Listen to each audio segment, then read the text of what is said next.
Hi hello friends, welcome back to Ravijaya fashions. ఈరోజు వీడియోలో వచ్చేసి 42 యొక్క బ్లౌజ్ని ఏ విధంగా మనము కట్ చేసుకోవాలైతే ఈ వీడియోలో చెప్తానండి. ముందుగా మనము బ్లౌజెస్ నేను 2 బ్లౌజెస్ తీసుకున్నానండి. మీరు సింగిల్ బ్లౌజ్ని తీసుకొని ఆల్రెడీ మీకు కటింగ్ అవి తెలిసిన వారైతే డబుల్గానే కట్ చేసుకోండి. నేనైతే కస్టమర్కి ఒకేసారి కట్ చేసేసి స్టిచ్ చేసేస్తున్నాను కాబట్టి నేను 2 బ్లౌజెస్ కూడా వేస్తున్నాను. మీరు సింగిల్ క్లాత్ తీసుకొని ఈ విధంగా చేసుకోండి. అక్కడ క్లాత్ని నీట్గా మనం ఎక్కడ ముడతలు లేకుండా కరెక్ట్గా 2 క్లాత్ కూడా కరెక్ట్గా రావాలి మనకి క్లాత్స్ చేయాలి. తర్వాత ఉక్సులు పట్టి వైపు తీసుకొని ఉక్సులు పట్టి వైపు నుంచి మనకి చంకలో జాయింట్ ఉంటుంది కదండి, అక్కడ వరకు అయితే కొలుచుకోవాలి. అక్కడ వరకు కొలుచుకున్నప్పుడు నాకు 11 ఇంచెస్ వచ్చింది. 11 ఇంచెస్ ప్లస్ నాకు ఎక్స్ట్రాగా కుట్లు కావడానికి 2 ఇంచెస్ అనేది మన క్లాత్ ఎక్స్ట్రా క్లాత్ పెట్టుకోవాలి కదా. టోటల్ నేను వచ్చేసి 13 ఇంచెస్ అయితే వెడల్పు తీసుకుంటున్నానండి.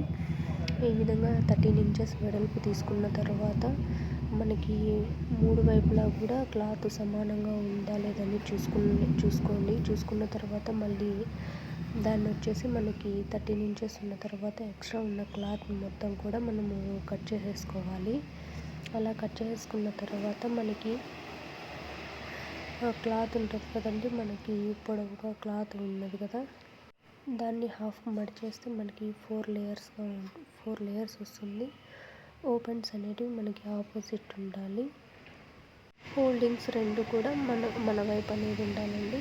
మనకి షోల్డర్ జాయింట్ వస్తుంది కదా పైన, ఆ జాయింట్ కోసం అనేది మనము హాఫ్ ఇంచ్ క్లాత్ అనేది ఈ విధంగా మార్కింగ్ చేసుకోవాలి.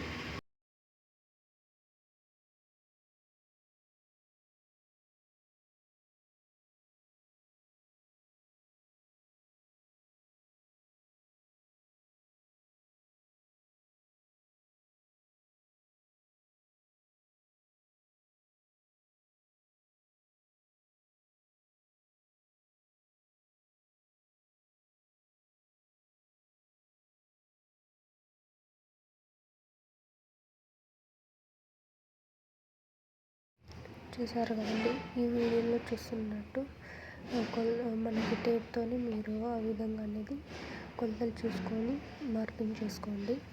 మార్కింగ్ చేసుకున్న తర్వాత నీట్గా అనేది మనకి క్లాత్ని ఎక్కడ ముడతలు లేకుండా నీట్గా సదురుకొని ఈ విధంగా మార్కింగ్ చేసుకున్న విధంగానే కట్ చేసేయండి. చంక భాగం కట్ చేసేటప్పుడు ఫ్రంట్ మాత్రమే కట్ చేయాలండి, కింద లేయర్స్ని వదిలేయాలి. ఇప్పుడు వచ్చేసి మనకి బ్యాక్ పార్ట్ ఫ్రంట్ పార్ట్ కంటే హాఫ్ ఇంచ్ ఎక్స్ట్రా ఉండాలి కదా, అదే విధంగానే మార్కింగ్ చేసుకొని కట్ చేసుకోవాలి.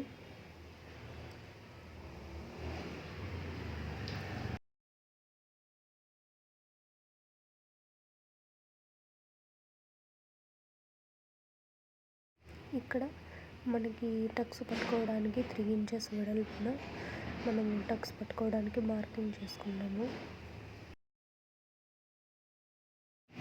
ఇప్పుడు బ్యాక్ పార్ట్ కట్ చేసుకుందాం. బ్యాక్ పార్ట్ని కట్ చేసేటప్పుడు మనం సేమ్ ఫ్రంట్ని ఎలా కట్ చేస్తామో అదే విధంగానే కట్ చేసుకోవాలండి.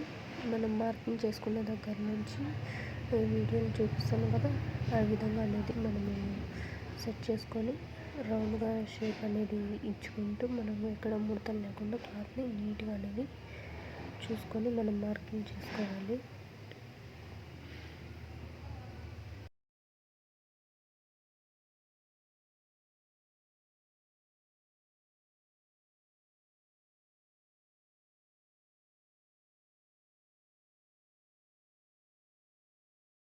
టోటల్గా పొడవు వచ్చేసి బ్యాక్ నెక్ 11 ఇంచెస్ ఉందండి.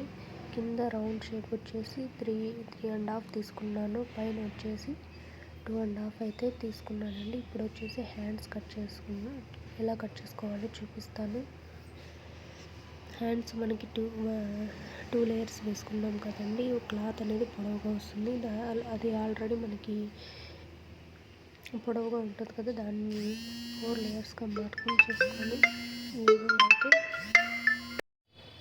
మీకు ఎగ్జాక్ట్గా మీ బ్లౌజ్ యొక్క మెజర్మెంట్ తీసుకొని ఈ విధంగానే వీడియోలో చూపించిన విధంగా మీకు ఒకవేళ మీ బ్లౌజ్ ఇది ఈ సైజ్ అయితే ఇదే మెజర్మెంట్ సరిపోతుంది. లేదంటే మీ బ్లౌజ్ యొక్క కొలతలు తీసుకొనేసి మీరు మార్కింగ్ అయితే చేసుకొని కట్ చేసుకోండి వీడియోని చూస్తూ. ఒకవేళ మీ బ్లౌజ్ సైజ్ నాకు కింద కామెంట్ చేస్తే కనుక నేను నెక్స్ట్ వీడియోలో వచ్చేసి కట్ చేసి వీడియో అనేది అప్లోడ్ చేస్తానండి. వీడియో నచ్చితే లైక్ చేయండి, మన ఛానల్ని సబ్స్క్రైబ్ చేసుకోండి. మీకు ఏమన్నా డౌట్స్ ఉన్నా కూడా నా కామెంట్ సెక్షన్లో అడగండి, నేను తప్పకుండా రిప్లై ఇస్తాను. బ్లౌజ్ కటింగ్ అయితే చూసారు కదా, మొత్తం కూడా ఇదే మెజర్మెంట్స్ అయితే మీరు కట్ చేసుకుంటే బ్లౌజ్ అనేది మీకు పర్ఫెక్ట్గా అనేది కూర్చుంటుందండి. ఒకవేళ మీకు ఒకసారి చూస్తే అర్థం కాకపోతే 1కి 2, 3 సార్లు చూడండి వీడియో అనేది, డెఫినెట్గా అర్థమవుతుంది. మీకు ఒకవేళ అర్థం కానివి ఏమన్నా ఉంటే నాకు కామెంట్ చేయండి, నేను తప్పకుండా రిప్లై ఇస్తాను. బ్లౌజ్ కటింగ్ మొత్తం ఇదేనండి.